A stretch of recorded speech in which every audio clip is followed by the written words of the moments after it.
সবজি দিয়ে মাছের একটা রেসিপি আপনাদের সঙ্গে শেয়ার করব। নতুনদের জন্য থাকবে অনেক টিপস অ্যান্ড ট্রিক্স। এর জন্য কিন্তু পুরো ভিডিওটা দেখতে হবে, স্কিপ করে দেখবেন না, তাহলে কিন্তু অনেক কিছুই মিস করবেন। মাছে লবণ হলুদ মেখে মাছগুলো প্রথমেই হালকা একটু ভেজে নিব। এই রান্নাটা যে কোনো মাছ দিয়ে আপনি করে নিতে পারেন। আমি এখানে বড় সাইজের সিলভার কাপ মাছ নিয়েছি। মাছগুলো ভেজে তেল থেকে উঠিয়ে রাখবো।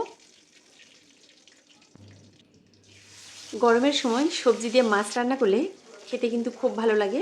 আর আজকে যে রেসিপিটা করব, আমি লাউ দিয়ে মাছ রান্না করব। এই লাউটা এমনি ঠান্ডা সবজি, গরমের সময় এটা খেতে কিন্তু খুব ভালো লাগে। একটা ছোট সাইজের একদম কচি লাউ নিয়েছি, পুরোটাই এখানে আমি রান্নায় ব্যবহার করব। লাউগুলো বটির সাহায্যে এইরকম টুকরা টুকরা করে আমি কেটে নিলাম। আপনি আপনার পছন্দ অনুযায়ী যে কোনো সাইজের করে কেটে নিতে পারেন। লাউটা একদম কিন্তু কচি নেওয়ার চেষ্টা করবেন, তাহলে কিন্তু এটার টেস্ট বেশি ভালো হবে। সবগুলো লাউ আমি কেটে ধুয়ে পরিষ্কার করে নিব। আর একটা কড়াইয়ে এখন দিয়ে দিব রান্নার তেল। তেলে ফোড়নে দিয়ে দিব আস্ত জিরা আর পেঁয়াজ। এখানে মাছ ভাজির যে তেলটা ছিল, সেই তেলগুলো এখানে রান্নায় আমি ব্যবহার করব, তাহলে সুন্দর একটা ফ্লেভার আসবে মাছ ভাজি।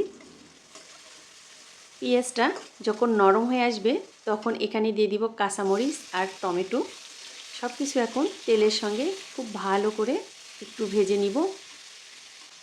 টমেটো যখন একটু নরম হয়ে আসবে তখন এখানে দিয়ে দিব আদা রসুন বাটা, হলুদের গুঁড়া, কালারের জন্য একটু লাল মরিচের গুঁড়া, আর স্বাদ অনুযায়ী দিয়ে দিব লবণ। সব কিছু এখন আমি খুব ভালো করে কষিয়ে নিব। এখন দিয়ে দিব এখানে কেটে রাখা লাউ। প্রথমে কিন্তু রান্নায় কোনো পানি ব্যবহার করব না, কারণ এই সবজিটা অনেক নরম, এই সবজি থেকেই অনেকটা পানি বের হয়ে আসবে। এদিকে সবজিটা কষিয়ে নিব, আর পাশের চুলায় আমি ভেজে নিব কুমড়া বড়ি। এগুলো বাড়ির তৈরি কুমড়া বড়ি। কুমড়া বড়ি একটু তেল দিয়ে ভেজে নিব, তাহলে খুব সহজে এগুলো ভেঙে যাবে না। তেল দিয়ে ভেজে নেবেন, তাহলে দেখবেন কুমড়া বড়িগুলো কিন্তু একদম আস্তই থাকবে। কুমড়া বড়ি ভেজে এক সাইডে রেখে দিব। আর ঢাকনা দিয়ে ঢেকে লাউ আমি কিছুক্ষণ রান্না করে নিয়েছি। লাউ থেকেই কিন্তু পানিটা বের হয়ে এসেছে অনেকটা। মাঝে মাঝে কিন্তু একটু নেড়ে দিয়েছি, না হলে নিচে লেগে যাবে। আবারও ঢাকনা দিয়ে বেশ কিছুক্ষণ একটু সময় নিয়ে লাউ কষিয়ে নিব। এখন এখানে লাউটা সিদ্ধ হওয়ার জন্য দিয়ে দিব পরিমাণ মতো গরম পানি। অবশ্যই রান্নায় গরম পানি ব্যবহার করবেন, তাহলে রান্নাটা খুব দ্রুত হবে আর রান্নার টেস্টটাও অনেক ভালো হবে।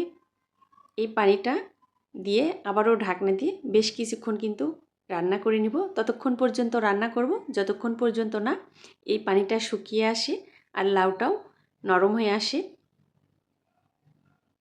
খন্তার সাহায্যে দেখিয়ে দিচ্ছি, দেখেন লাউটা কিন্তু অনেকটাই সিদ্ধ হয়ে এসেছে। এখন এখানে দিয়ে দিব ঝোলের জন্য পরিমাণ মতো পানি। খুব বেশি পানি দিব না, অল্প পানি দিয়ে দিব। যে পরিমাণে ঝোল রাখবো সেই পরিমাণটা বুঝে পানিটা দিয়ে দিতে হবে। এখানে দিয়ে দিব ভেজে রাখা মাছ, আর যে বাটিতে মাছ রেখেছিলাম বাটিটা ধুয়ে আর একটু দিয়ে দিব পানি। এখন এখানে ঝোলে যখন বলক উঠে আসবে তখন এখানে দিয়ে দিব আমি ভেজে রাখা কুমড়া বড়ি। কুমড়া বড়ি ঝোলের সঙ্গে ভালো করে মিশিয়ে দিব, দিয়ে ঢাকনা দিয়ে ঢেকে কিছুক্ষণ রান্না করে নিব। আর নামানোর আগে আমি এখানে একটু ভাজার জিরার গুঁড়া দিয়েছি। দেখেন কুমড়া বড়ি কিন্তু একটাও ভেঙে যায়নি, সবগুলোই আস্ত আছে। আজ এ পর্যন্তই, সবাই ভালো থাকবেন।